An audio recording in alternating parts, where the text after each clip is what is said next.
नमस्कार, मी पंजाब डक. राज्यातल्या सर्व शेतकऱ्याला सांगू इच्छितो की आणखीन 8, 9 आणि 10 आणखीन 3 दिवसात राज्यामध्ये वातावरणात थोडा बदल राहणार आहे.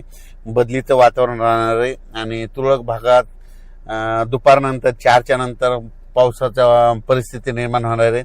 सगळीकडे पडणार नाही. हे अवकाळी पाऊस आहे, मान्सून पूर्व पाऊस आहे, म्हणून हे विखुरलेल्या स्वरूपात आहे, म्हणून हा अंदाज सर्व शेतकऱ्यांना लक्षात यायचा. मग हे त्याच्यामध्ये नांदेड जिल्हा झालं, विदर्भामध्ये विदर्भ, पूर्व विदर्भ, पश्चिम विदर्भ, 5 11 जिल्ह्यामध्ये वर्धा, नागपूर, भंडारा, गोंदिया, चंद्रपूर, यवतमाळ, वाशिम, हिंगोली, अमरावती, अकोला, बुलढाणा याच्यामध्ये जिल्ह्यामधून 2-4 ठिकाणी 10-20 ठिकाणी असा अवकाळी पाऊस पडणार आहे. सर्वदूर पडणार नाही, म्हणून हा अंदाज त्या विदर्भातल्या शेतकऱ्यांना लक्षात यायचा. त्याच्यानंतर मराठवाड्यामध्ये नांदेड जिल्हा झालं, लातूर जिल्हा झालं, बीड जिल्हा झालं, परभणी जिल्हा झालं, जालना जिल्हा झालं, संभाजीनगर झालं, धाराशिव या भागात देखील जिल्ह्यात क्वचित मध्ये 10-15 ठिकाणी हे अवकाळी या 2 दिवसामध्ये पाऊस पडणार आहे, म्हणून हे लक्षात यायचं. पश्चिम महाराष्ट्रात देखील हीच परिस्थिती राहणार आहे आणि उत्तर महाराष्ट्रात देखील तुरळक भागातच विखुरलेल्या स्वरूपाचा हे पाऊस असणार आहे. पण राज्यातल्या हळद लागवड करण्यासाठी आणि ऊस ज्यांचा वाळत आहे त्या ऊसासाठी एक आनंदाची बातमी, कारण की राज्यामध्ये 15 मे ते 20 मेच्या दरम्यान राज्यात चांगला पावसाळ्यासारखा पाऊस येणार आहे, म्हणून हा अंदाज लक्षात यायचा. म्हणजे पाऊस कसा पडणार आहे, एक कमी दाबाचा पट्टा आहे, त्याचं चक्रीवादळात रूपांतर होईल आणि ते चक्रीवादळ काय होईल, कर्नाटक आणि महाराष्ट्राच्या दोन्ही मधातून जाईल. त्याच्यामुळे काय होईल, महाराष्ट्रामध्ये खूप पावसाळ्यासारखा काही ठिकाणी पाणी साचल, काही ठिकाणी वड्याला देखील पाणी येईल, असा पाऊस काय होणार आहे जवळपास 14 मे ते 21 मेच्या दरम्यान येणार आहे, म्हणून हा अंदाज सर्व शेतकऱ्यांनी लक्षात घ्यायचा.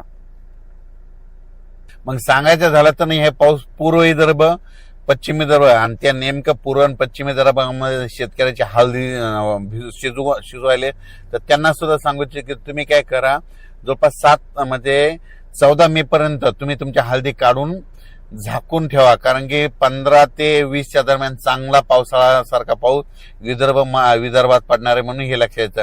मराठवाड्यामध्ये देखील नांदेड जिल्हा, परभणी जिल्हा, हिंगोली जिल्हा, जालना जिल्हा, संभाजीनगर, बीड, धाराशिव ह्या भागात देखील चांगला पावसाळ्यासारखा पाऊस पडणार आहे आणि ऊस शेतकऱ्यासाठी हे जीवदान ठरणार आहे, म्हणून हा अंदाज त्या ऊस शेतकऱ्यांनी लक्षात यायचा. पश्चिम महाराष्ट्रात देखील हे पाऊस खूप पडणार आहे. सातारा, सांगली, सोलापूर, कोल्हापूर, पुणे जिल्ह्याला देखील दिलासा भेटणार आहे. मुंबईला देखील पाऊस पडणार आहे. उत्तर महाराष्ट्राकडे देखील नाशिक जिल्हा, धुळे जिल्हा, नंदुरबार जिल्हा त्या भागात देखील खूप पाऊस पडणार आहे, म्हणून हे अंदाज लक्षात यायचा.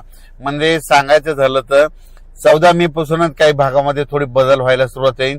मात्र 17 ते 22चा पाऊस राज्यामध्ये ठिकठिकाणी काही ठिकाणी मुसळधार बी पडेल, काही ठिकाणी रिमझिम पडेल, कुठं सोडून देईल, काही भागात जास्त होईल, त्याच्यामध्ये गारपीट देखील होईल, म्हणून हे अंदाज देखील सर्व शेतकऱ्यांनी लक्षात यायचा. त्याच्यानंतर आता मी इकडे मुख्य तेलंगणाकडे म्हणून तुम्हाला सांगतो, तेलंगणातल्या देखील खूप पाऊस पडणार आहे, म्हणून तेलंगणातल्या शेतकऱ्यांनी अंदाज लक्षात यायचा.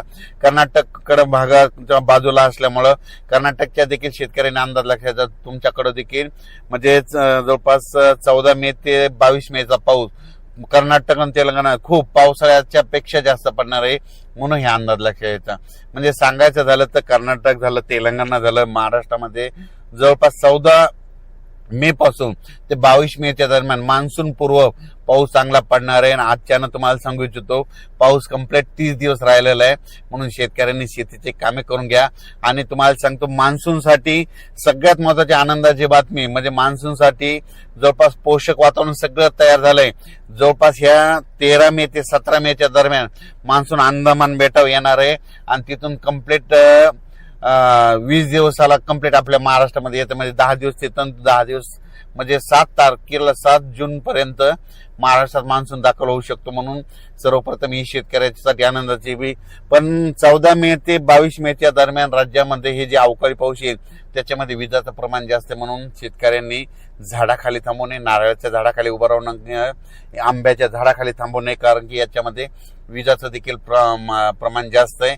आणि तुम्हाला एक सांगू इच्छितो, या राज्यात सगळ्यात महत्वाचं म्हणजे 15 मे पासून राज्यातलं सगळ्यात महत्वाचं जे उन्हाचा जे पारा वाढत गेलेला आहे त्याचं पारा कमी होणार आहे. सगळीकडला पारा 40 अंशाच्या खाली येणार आहे, म्हणून हा अंदाज लक्षात घ्यायचा. मग पारा खाली आल्याच्या नंतर राज्यामध्ये ढगाळ परिस्थिती राहील, काही काही ठिकाणी पाऊस देखील आहे. मुंबईकरांना देखील उकाड्यापासून दिलासा भेटणार आहे, पुणेकरांना देखील उकाड्यापासून दिलासा भेटणार आहे, संभाजीनगरकरांना देखील उकाड्यापासून दिलासा भेटणार आहे. सांगायचं झालं तर पूर्व विदर्भ, पश्चिम विदर्भ, दक्षिण महाराष्ट्र, उत्तर महाराष्ट्र, कोकणपट्टी, खानदेश सगळीकडे 14 मे पासून दररोज वेगवेगळ्या 2-2 दिवस वेगवेगळ्या भागात मुक्काम करत करत हे पाऊस पूर्व मोसमी पाऊस हे बरसणार आहे, म्हणून हा अंदाज सर्व शेतकऱ्यांनी लक्षात घ्यायचा. वेळो पेरणी होणार आहे, पिकाला लागल तसा पाऊस पडणार आहे.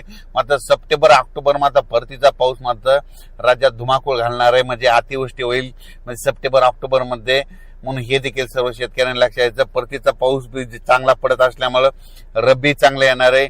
सुरुवातीला जेमतेम पाऊस पडत असल्यामुळे खरीप चांगला येणार आहे, म्हणजे यावर्षी दोन्ही पिकं चांगले येणार आहे. म्हणून शेतकऱ्यासाठी 2026 खूप चांगलं साल राहणार आहे. म्हणून शेताच्या मशागती करा, आपली शेती तयार करा, कारण की राज्यामध्ये सध्या आज म्हणजे 9-10 पर्यंत विखुरल्या स्वरूपाचा अवकाळी पाऊस येणार आहे. आणि 14 मे ते 22 मेच्या दरम्यान मात्र खूप राज्यात मान्सून पूर्व एक कमी दाबाचा पट्टा जात असल्यामुळे त्याचे चक्रीवादळात रूपांतर होऊन त्या ठिकाणी महाराष्ट्रात चांगला पाऊस पडेल, म्हणून हे अंदाज लक्षात घ्यायचा. धन्यवाद.